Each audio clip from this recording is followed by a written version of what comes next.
તથા સત્પુરુષનો અવતાર, કાર્યનું પ્રયોજન અને સંકલ્પ પૂરા કરીને ધામમાં લઈ જવાનું પ્રયોજન છે. બ્રહ્મ સ્વરૂપ પ્રમુખ સ્વામી મહારાજના પ્રસંગો સાંભળીએ પૂજ્ય યોગી ચિંતન સ્વામી પાસેથી. મહારાજ કાર્યાણીના 5મા વચનામૃતની અંદર આપણને સમજાવે છે કે એ ભગવાન આપણી સાથે હેત કરવા માટે જ આ પૃથ્વી ઉપર પધાર્યા છે. અવતાર ધર્યાનો પ્રયોજન મહારાજ કહે છે શું છે? તો જે ભક્તોના જેવા સંકલ્પો છે એ સંકલ્પોને પૂરા કરવા માટે. અને સંકલ્પ પૂરા કરીને કરવું છે શું એમને? તો છેલ્લે તો આપણને એમની સાથે હેત કરાવવું છે.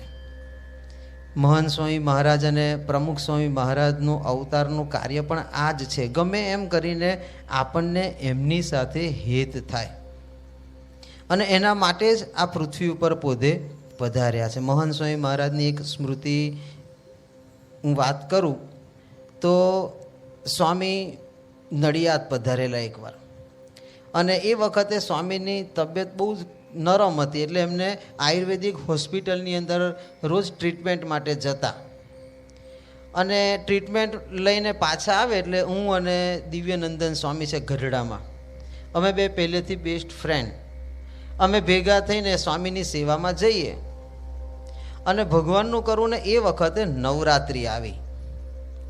હવે નવરાત્રિનો ઉત્સવ તો તમે લોકો બહુ અનુભવ નહીં કરતા હોય અને તમને કોઈને ગમતોય નહીં હોય, કારણ કે આપણે તો સત્સંગી પાકા, બરાબર ને? ઘણા નહીં ગમતો હોય, પણ મારું ઊંધું હતું, કારણ કે મને સત્સંગ બહુ જ ઓછો થયેલો હતો.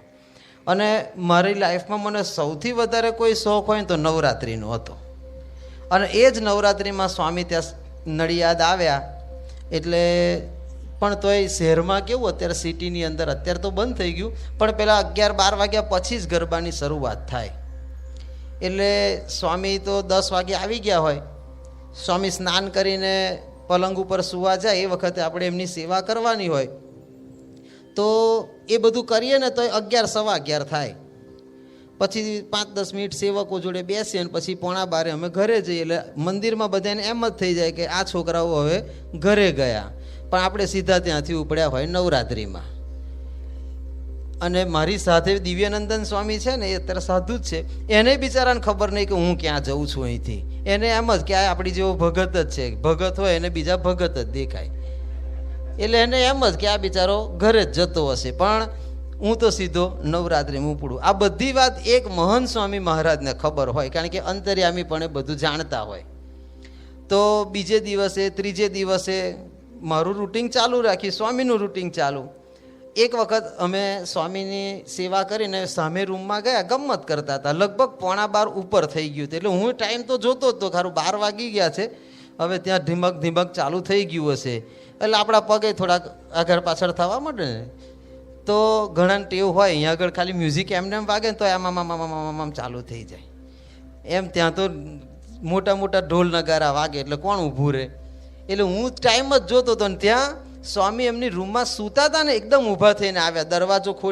દરવાજો ખોલીને અમે તો સામેની રૂમમાં ખૂણામાં ગમત કરતા હતા. ત્યાં લગભગ 12 વાગી ગયા. 12 વાગ્યે સ્વામી અમારો દરવાજો ખોલ્યો. સ્વામી કે ક્યારની તાલીઓ પાડું છું, ક્યારની બૂમો પાડું છું, કોઈ સાંભળતું નથી. અમે તો સામેની જ રૂમમાં હતા કે તાલીઓ પાડે ના સાંભળે એવું બને નહીં. સ્વામી કે હજુ માથું બહુ દુખે છે, પગ બહુ દુખે છે, આવો પાછા રૂમમાં. એટલે પાછા મેં કીધું સ્વામી અત્યારે તો આપણે બધું સેવા થઈ ગઈ પૂરી, હવે તો સ્વામી જવાનો ટાઈમ થયો. સ્વામી કે ના માથું દુખે છે, આવો પાછા. એટલે હું ટાઈમ જોઉં, મેં કીધું આ તો 12 વાગી ગયા અને આમનું કાંઈ નક્કી નહીં ક્યારે હુઈ જાય ને આપણે ક્યારે છૂટીએ. પછી સ્વામી આ રૂમમાં સૂતા અને હું ને દિવ્યનંદન સ્વામી બાપાના પગ દબાવતા હતા.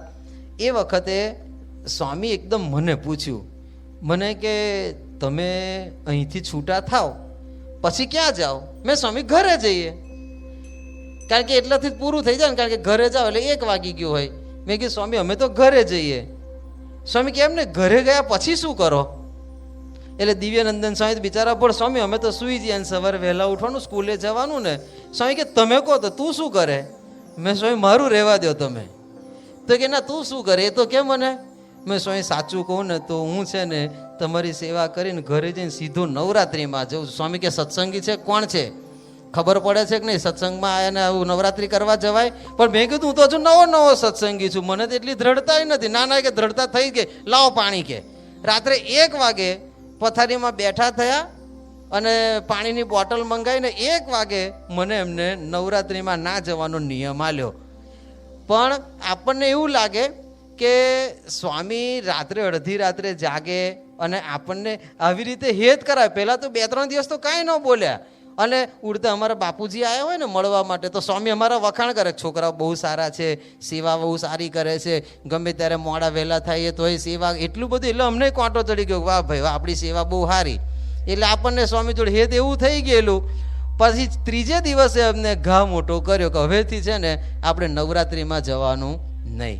પણ આપણને સ્વામી આવા માર્ગેથી પાછા વાળી લે. ગમે ત્યારે આપણને હેત કરાયા પછી સ્વામી આપણને ભગવાનમાં જોડી દે. બ્રહ્માનંદ સ્વામી કીધું ને કે સંત પરમ હિતકારી, જગતમાં સંત પરમ હિતકારી. પણ સૌથી મોટું હિત કોણ?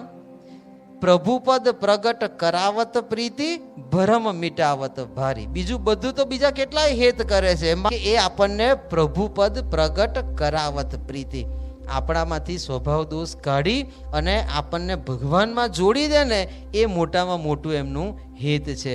પ્રમુખ સ્વામી મહારાજનું પણ આપણને એવો અનુભવ ઘણી વખત મારે પણ પોતાના લાઈફમાં થયો કે હું છે ને એ શરૂઆતમાં સાધુ થવા માટે આવ્યો. મારી ઉંમર એ વખતે 16 વર્ષની, 16 years old, 16 વર્ષની મારી ઉંમર હતી.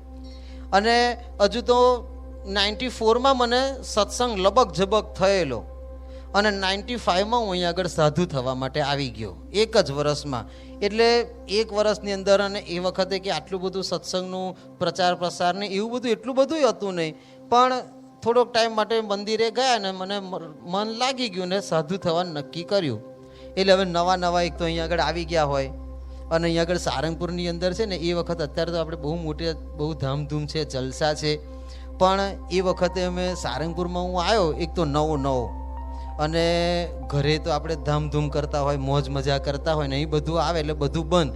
અને એ વખતે છે ને આપણે ઘરે પેલા ફિલ્મો જોયા હોય ને, તો ફિલ્મોની અંદર શું પેલું જેલનો પ્રસંગ બતાવે, ખબર છે? જેલમાં તમે કોઈ જોઈ નહીં હોય ફિલ્મ, સત્સંગી છો એટલે, પણ ના જોયું હોય ને કોઈએ, પણ કદાચ કોઈક મારા જેવો આમાં બેઠો તો હશે ને પાછું.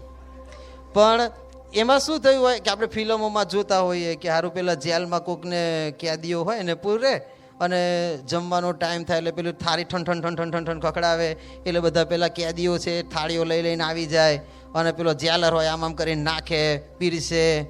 અને હું અહીં નવો આવ્યો ને એ વખતે અમારો જૂનું રસોડું, જૂનો ચોકો, એટલે સારું એ જ અનુભવ આપણને થાય. બહાર પેલા પ્રગટ ભગત છે ને ઘંટ વગર ઢન, એટલે અમારે બધા સાધકમાં હોય એટલે બધા ધીમે રહીને નીચે આવી જઈએ દોડતા, અને નીચે બધાને પથ્થર હોય, પથ્થર લઈને બેસી. અને પાછી અમારી ભોજનશાળા છે ને જાળીવાળી હતી, રીસલ તમને ક્યાદી ખાનું જ લાગે.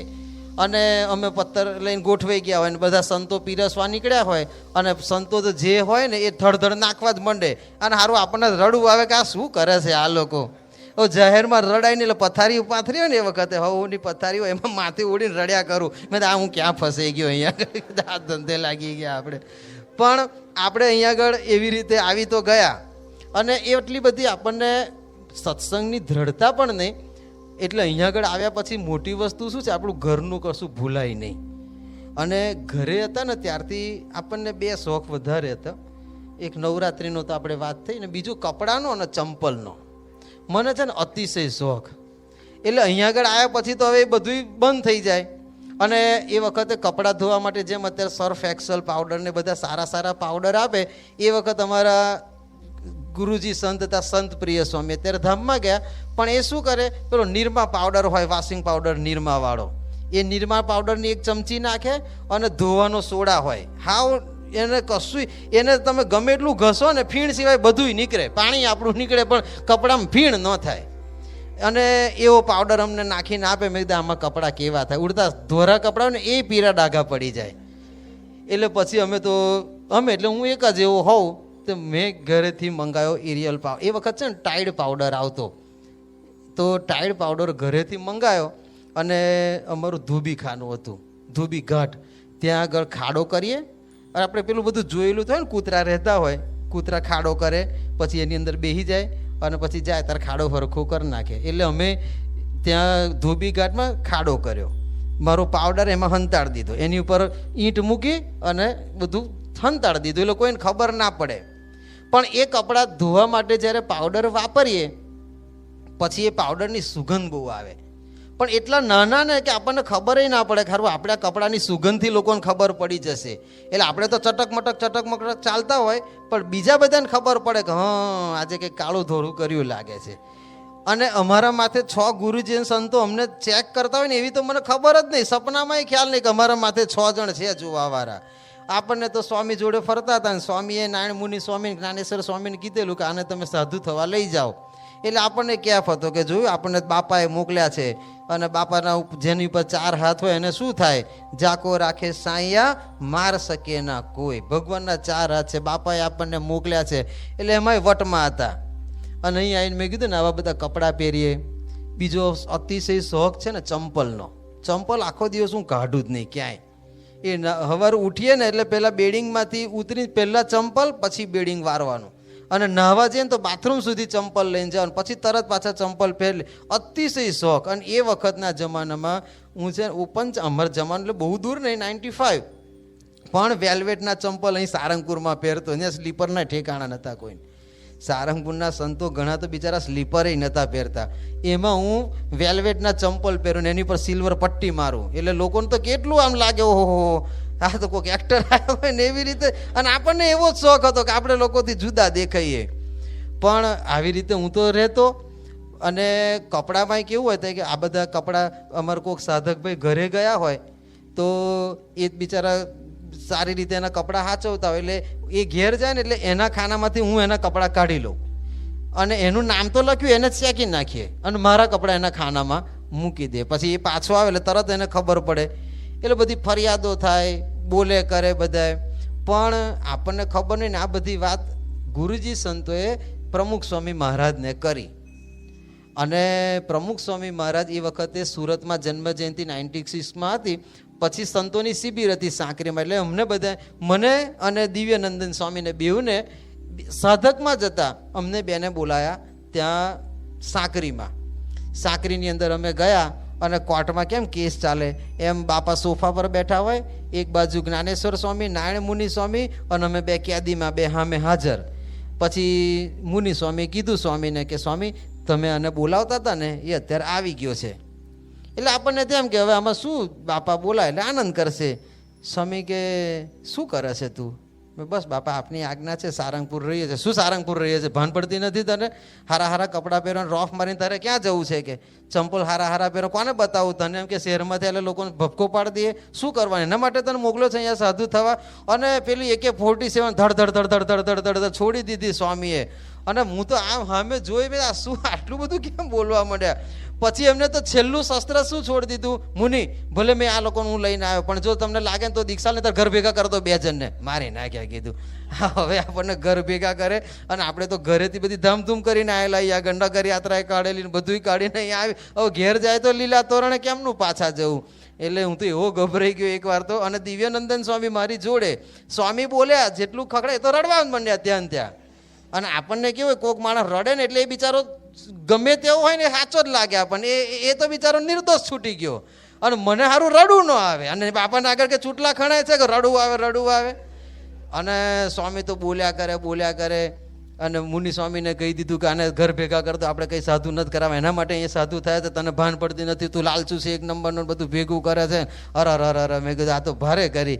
પછી સ્વામીને મેં છેલ્લે એવું કીધું કે બાપા મારે તમને 2 મિનિટ વાત કરવી છે. શું વાત કરવી છે? કે આટલી ઓછી વાત કરી છે મેં તને? હજુ શું વાત કરવી છે? મેં બાપા મારે તમને કેવું છે. સાંઈ કે બોલવા માંડ. મેં સ્વામી એમ નહીં, મારે તમને ખાનગીમાં મળે. શું ખાનગી કરવાની? આ નારાયણ મુનિ જ્ઞાનેશ્વર જ બેઠા, બીજું કોણ બેઠું છે? એમાં શું તારે ખાનગી કરવી છે? મેં સ્વામી તમે કહો તો બોલી નાખું, બાકી મારે કરવું છે વાત ખાનગીમાં. અને સ્વામી ગરમીમાં જતા. સાંઈ કે મુનિ જાઓ બહાર 2 જણા. એટલે મુનિ સ્વામીને બહાર મોકલ્યા, જ્ઞાનેશ્વર સ્વામીને બહાર મોકલ્યા, દિવ્યાનંદન સ્વામીને બહાર મોકલ્યા. પછી હું ને બાપા 2. એમનો પિત્તો તો ગયેલો જ હતો, એકદમ ગરમીમાં તો હતા જ. એટલે મેં કીધું સ્વામી તમે કીધું એ બધી વાત સાચી છે, પણ મેં કીધું સ્વામી તમે જાણો છો ને મને ખબર છે, હજુ મને સત્સંગ થઈ 1 વર્ષ પૂરું નથી થયું. અને હું અહીંયા આગળ સાધુ થવા આવ્યો એટલે સ્વામી મને હજુ કંઈ ખબર નથી એવી. અને છતાંય મેં કીધું સ્વામી તમે આજે બોલ્યા હું 100% ધ્યાન રાખીશ, પણ તમે છે ને કુરાજી ના થતા, કારણ કે હું તો તમારા માટે અહીંયા આગળ આવ્યો છું. તમે એવી દ્રષ્ટિ રાખજો મારી પર કે આ બધું મારામાંથી નીકળી જાય અને હું તમને રાજી કરું. અને તરત જ સ્વામી જેટલા ગરમ થયેલા ને એકદમ ફરી ગયા. સ્વામી માથે હાથ મૂકીને કે જો આવું તો બધું થયા કરવાનું.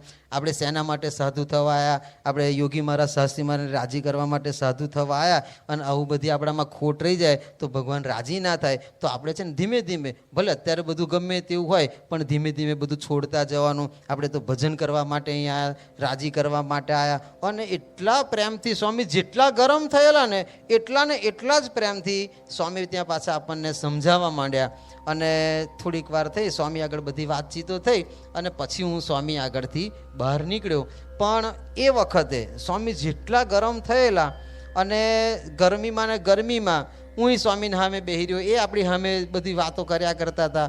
પણ એ વખતે સ્વામી ગુસ્સે થતા પણ જે પણ કંઈ દ્રષ્ટિ કરી હશે, અથવા તો જે પણ એમને દયા કરી આપણી ઉપર, તો એ વખતથી શું થઈ ગયું કે મને છે ને કપડાનો શોખ હાવ બંધ જ થઈ ગયો.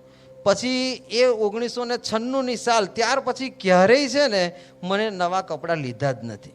જે જૂના સંતોના કપડાં હોય ને એ હું પહેરીને પૂરું કરું. ને એ વખતથી લગભગ ચંપલ પણ મેં ક્યારેય પહેર્યા હશે નહીં. તો સ્વામીની આ એક દ્રષ્ટિ જો આપણી પર ગરમ થાય છે, પણ આપણી ઉપર હેત કરી આપણામાંથી જગત કાઢી અને ભગવાનને અંદર મૂકવા માટે. તો સ્વામી ગમે ત્યારે, પછી તો શું થઈ ગયું, હવે અહીં સારંગપુર આવે એટલે સ્વામીને તો આ એક ઘર મળી ગયું ગરમ થવા માટેનું. આવું આપણે પહેલી વાર તો ગરમ થઈ ગયા એટલે આપણે તો કશું બોલવાનું ન હોય. અને પછી સ્વામી સારંગપુરમાં જ્યારે પણ આવે એટલે first impression is last impression. મારી પહેલી જ ઇમ્પ્રેશન એમને આવી પડી ગઈ કે આ તો સારો એક નંબરનો ફરતો માણસ છે ને એને તો રખડ્યા કરે છે ને એને કંઈ પડી જ નથી. પછી તો જ્યારે સારંગપુરમાં આવે ને આ એક જ વસ્તુ હોય, ગમે ત્યારે મને અહીં આગળ ભંડારની સેવા સ્વામીએ સોંપી. અને એ વખતે પહેલી જ વખત સ્વામી અહીં આગળ સારંગપુર આવેલા, અને સારંગપુર આવ્યા ને બધું સ્વામી આગળ, બ્રહ્મતી સ્વામી પણ અહીંયા હતા, પણ એ વખતે કંઈક દિલ્હી કંઈક કામ માટે ગયા હશે. એટલે અહીંયા આગળ કંઈ પણ નાનું મોટું કામ હોય તો બાપાને સીધું મળવાનું હોય તો હું મળવા જાઉં કે સ્વામી આજે આ રસોઈ છે, આજે આ રસોઈ છે. એક દિવસ કંઈક સ્વામીએ રસોઈ લીધી હશે કે એક હરિભગતની પૂરણપોળીની રસોઈ હતી, અને બીજે દિવસે પીસી સ્વામીનો ફોન આવ્યો કે એ જ દિવસે સ્વામીએ એને ઘેબરની રસોઈ કીધી હશે. એટલે મેં કીધું આ તો બે રસોઈ ભેગી થઈ, હવે આનું કરવું કેમનું? એટલે આપણે બાપાને પૂછવા ગયા. મેં કીધું સ્વામી તમે મને પૂરણપોળી કીધું છે અને પેલા સ્વામીને ઘેબરનું કીધું છે, તો શું નક્કી? સ્વામી શું પૂરણપોળ આમ ખાવાનું, કે તને ભાન પડે છે, કે ખબર પડે, તને આવડે છે કશું બનાવતા? અને બનતું હોય તું આટા ફેરા માર્યા કરે, શું બનાવવાનું? એમાં લોચા જેવું થઈ જાય, કાચું રહે, તને ખબર પડે ને બિચારા કોઈ ખાય નહીં, નથી કરવું આપણે આ બધું. પણ હું ખાલી પૂછવા જ આવ્યો છું શું કરવું છે. એમાં ગરમ થવાની તો કંઈ વાત જ નહીં. પણ એટલા બધા ગરમ થઈ ગયા કે તું આટા ફેરા માર્યા કરે, લોચા મારે, ખબર પડે ને બધું કાચું રહી જાય ને કોઈ ખાય નહીં. મૂળ એમને ઘેબર કરાવવી હશે. એટલે મેં કહ્યું પણ સ્વામી ઘેબરમાં આપણી જોડે અહીં કોઈ કારીગર, ભલે ગમે ત્યાંથી ઘેબરનો કારીગર લાવો, ઘેબર જ કરવાના છે. એક તો સાંજે 5 વાગે. મને તો એમ જ હતું કે આપણે કોઈ પણ વસ્તુ આપણે જોઈ છે કે પ્રમુખ સ્વામી મહારાજને શું વધારે ભાવે અથવા તો શું એ પસંદ કરે, તો આપણને બધાને પૂરણપોળી જ દેખાય. ઘેબરનું તો નામ જ નહોતું અત્યાર સુધી એમના લિસ્ટમાં. એટલે આપણને નક્કી હતું પૂરણપોળીની જ વાત થશે, પણ આ તો ઘેબર, અને એનો કારીગર તો છે કે રાજસ્થાન હોય, અહીંયા આગળ અમદાવાદમાંય ના મળે. એટલે પછી તાત્કાલિક આપણે રાતે એને ફોન કર્યા, એને તાત્કાલિક અમદાવાદ લાવ્યા. સ્પેશિયલ આપણે સારંગપુરથી અમદાવાદ ગાડી મોકલી અને રાતે અહીંયા આગળ આવે. સવારે 6 વાગે આવી અને એ કારીગરે ઘેબર બનાવવાની શરૂઆત કરી. પણ આગલી રાત્રે આવું બધું હું દોડાદોડી કરતો હતો. એમાં છે ને આપણા ગઢડાના ભંડારી છે અભયચરણ સ્વામી, અને સાંકરીના ભંડારી છે નારાયણ પ્રિય સ્વામી. એ બધા અહીંયા આગળ એ વખત ભણતા હતા. તો એમને મને કીધું કે સ્વામી શું કરવાનું? મેં કીધું આ ઘેબર કરવાની છે કારીગર. તો કે અમે ટ્રાય કરીએ. અમે તો કરો ને ટ્રાય, આપણે શું કામ ના પાડવી? કારણ કે આપણને ખબર હોય મને નથી આવડતી, આ લોકો તો મારા હાથ નીચે કામ કરે ને શું આવડે. અને આમે આપણે કોઈ દિવસ ઘેબર મંદિરમાં બનાવીએ નહીં, વર્ષમાં 1 વાર બનાવીએ. એટલે મેં ખાલી હા પાડી કરો. અને 2 જણ મંડ્યા, 2 સંતોને એવી સરસ ઘેબર બનાવી. એટલે હું ખુશ થઈ ગયો, ખરું આવી ઘેબર તો મને એક કામ, એટલે મને કમ હતી સૂજી. આપણને કોઈક વખત આવો ખોટો વિચાર આવે. એટલે ખોટો વિચાર શું આવ્યો, મેં કીધું કે એક કામ કર, આ ઘેબર સરસ કરી છે ને તો તમે બાપા આગળ લઈ જાઓ. અને સ્વામી આગળ સ્વામી જમી રહ્યા. પછી નારાયણ મુનિ સ્વામીને મેં કીધું કે આ લોકોએ ઘેબર બનાવી છે, મારે નજીક આવવું નથી. જો હું નજીક આવીશ ને, હજુ તો ગઈકાલે જ મને રેચ આલેલો છે એમને, અને આજે બીજો રેચ આવે, આપણી કેપેસિટી હવે પૂરી થઈ ગઈ છે, એમ તમે આ લોકોને લઈને જાઓ. અને નારાયણ મુનિ સ્વામી આ બે સંતોને જમ્યા પછી લઈ ગયા. સ્વામીએ ઘેબર ઊંચી કરી, જોયું. સ્વામી એકદમ જાળીવાળી છે, સરસ છે, કેવી રીતે બનાવી, કેટલું ઘી વાપર્યું, અને એટલું બધું સંતોને આશીર્વાદ આલ્યા, આમ તેમ કર્યું ને. છેલ્લે કે સ્વામી કે ભંડારી કઈ ગયો? એટલે હું તો હારો પાછળ જ હતો, મને ખબર હતી કે આમાં કંઈક આઘું પાછું થાય, એને કહેતા નજીક ના જઈએ. સ્વામી 2-3 વાર બોલે એટલે મુનિ સ્વામી બૂમ પાડી, યોગી ચિંતન બાપા બોલાવે, મરી ગયા કીધું. હવે પછી આગળ ગયો. સ્વામી કે આવો. મને કે આ શું છે? મેં બાપા ઘેબર છે. તો કે મને ખબર છે. કોને બનાવી? મેં સ્વામી આ બે સંતોને. તો કે તને ખબર છે આ બેન આવડે છે? મેં સ્વામી મેં જ એ લોકોને કીધેલું કે તમે ઘેબર બનાવો ને બાપા આગળ લઈ. તને ખબર પડે છે કશી? કે શું ખબર પડે? આ લોકો અહીંયા આગળ કારીગરો તારી ઘરમાં બેઠા છે ને બહારથી કારીગર બોલાવે. કાલે મને કહેતો હતો રાજસ્થાનથી બોલાવે. તને કશી ખબર જ નથી પડતી, ઊંધું જ માર્યા કરે. બધું બુદ્ધિ તો છે ને. અને એટલું બધું સ્વામી પાછો ત્યાં ખખડાવવાનું ચાલુ કર્યો કે ભાઈ તને કશું આવડતું ને, નાટા ફેરા માર્યા કરે છે ને, તને ધ્યાન રાખતો નથી ને, કોને શું આવડે, તને કશી બુદ્ધિ જ. અરે રે, મેં કીધું આ ક્યાં મેં. એટલે મેં કીધું ને કે આ કોમતી હુજી કહેવાય કે બાપાને કીધું પ્રસાદીનું કરવા લઈ જાઓ. પછી એ જ વખતમાં સ્વામી સવારે પૂજા કરવા આવે ને એ પહેલાં અહીં સ્થાનિક સંતોને બધાને કથા કરવાની હોય. એટલે મને મુનિ સ્વામીએ કીધું તું કથા કર. મેં મારે કરવી નથી. આખો દાડો બીજે દિવસ હવાર બપોર હોય ને તો આ તો હવારના પોરમાં કશુંક જો ભડકો થઈ ગયો ને તો આપણે તો આખો દાડો શું કરવું પછી.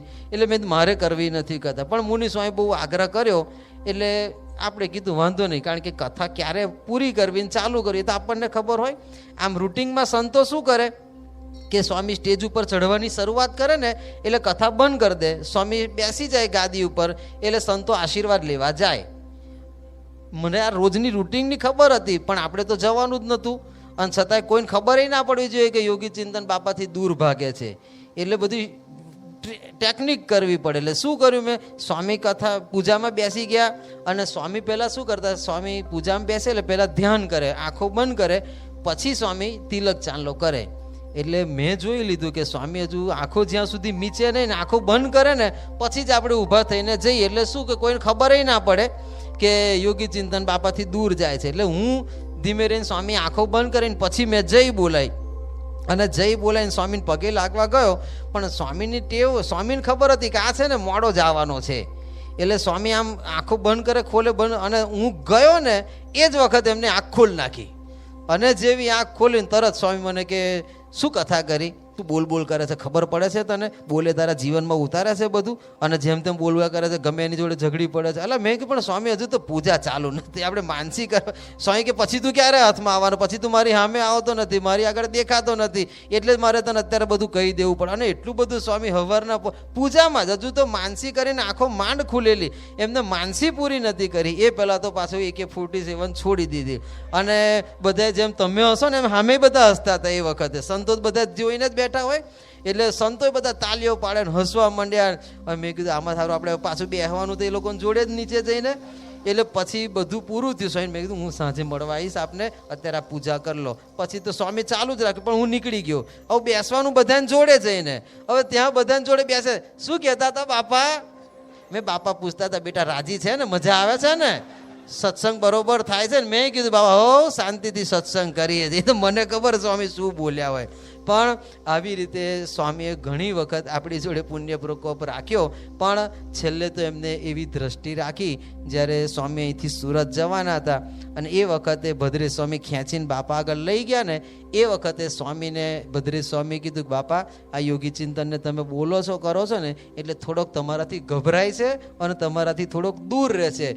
પછી સ્વામી બોલ્યા, સ્વામી કે એને આપણે નહીં કહીએ તો બીજું કોણ કહેશે, અને આપણે કહીએ છીએ એ સાંભળે છે. પછી સ્વામી બોલ્યા, સ્વામી કે આપણે એને છે ને આગળ વધારવો છે. સાસી મહારાજ યોગી મહારાજના વચને સાધુ થયો છે તો આપણે એને આગળ વધારવો છે ને એટલે આપણે એને કહીએ છીએ. છતાંય મને કે તને ખોટું લાગ્યું હોય ને તો તું મને માફ કરજે અને મારી પર રાજી રહેજે.